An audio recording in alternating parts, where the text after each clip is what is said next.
হজের ইতিহাস ও উৎপত্তি। হজের ঐতিহাসিক প্রেক্ষাপট: হজ ইসলামের পঞ্চম স্তম্ভ এবং বিশ্বের বৃহত্তম ধর্মীয় সমাবেশ। এটি মক্কার কাবা শরীফকে কেন্দ্র করে পালিত হয়, যা মুসলিমদের পবিত্রতম স্থান।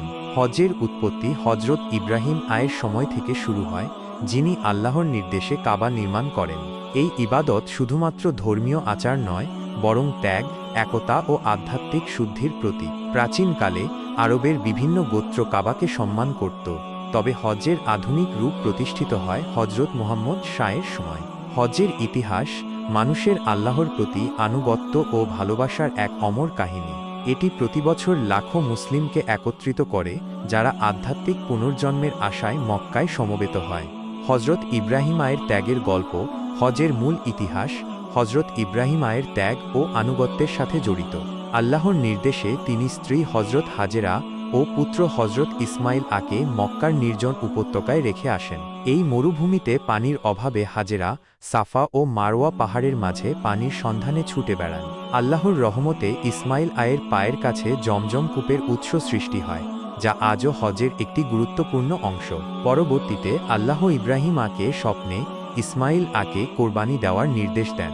ইব্রাহিম আয় এই কঠিন পরীক্ষায় উত্তীর্ণ হন, কারণ ইসমাইল আয় নিজেও আল্লাহর নির্দেশ মানতে প্রস্তুত ছিলেন। আল্লাহ তাদের আনুগত্যের প্রশংসা করে ইসমাইল আয়ের পরিবর্তে একটি দুম্বা কোরবানির ব্যবস্থা করেন। এই ঘটনা হজের কোরবানি ও ঈদুল আজহার ভিত্তি। ইব্রাহিম আয়ের এই ত্যাগ বিশ্বাসীদের জন্য আল্লাহর প্রতি নিঃশর্ত আনুগত্যের প্রতীক। হজের আচারগুলো, যেমন সাফা মারওয়ায় সাই এবং মিনায় কোরবানি, এই ঘটনার স্মৃতি বহন করে। এই গল্প মুসলিমদের শেখায় যে সত্যিকারের বিশ্বাস ত্যাগ ও ধৈর্যের মাধ্যমে প্রকাশ পায়। কাবা শরীফের পুনর্নির্মাণ। ৩০০ শব্দ কাবা শরীফ, যা মুসলিমদের কিবলা, হজ্জের কেন্দ্রবিন্দু। ইতিহাস অনুসারে কাবা প্রথম নির্মাণ করেন হজরত আদম তবে বন্যায় তা ধ্বংস হয়। পরে হজরত ইব্রাহিম ও তার পুত্র ইসমাইল আল্লাহর নির্দেশে কাবা পুনর্নির্মাণ করেন। তারা মক্কার উপত্যকায় পাথর সংগ্রহ করে কাবার ভিত্তি স্থাপন করেন। এ সময় হজরত জিবরিল জান্নাত থেকে হাজরে আসওয়াদ, কালো পাথর এনে দেন, যা কাবার এক কোণে স্থাপিত হয়। কাবা নির্মাণের সময় ইব্রাহিম মানুষকে হজের জন্য আহ্বান করেন, যা আল্লাহ কুরআনে উল্লেখ করেছেন। কাবা শরীফ তখন থেকেই মানুষের ইবাদতের কেন্দ্র।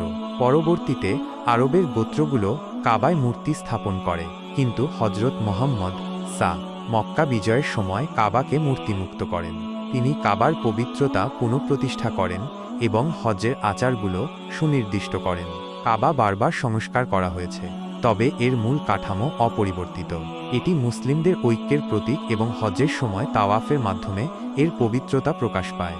হজ্জের প্রাচীন ও আধুনিক রূপ। প্রাচীনকালে হজ ছিল আরব গোত্রের ধর্মীয় ও সামাজিক সমাবেশ। তারা কাবাকে সম্মান করত, তবে মূর্তিপূজা এবং অনৈতিক আচরণ এর পবিত্রতা নষ্ট করেছিল।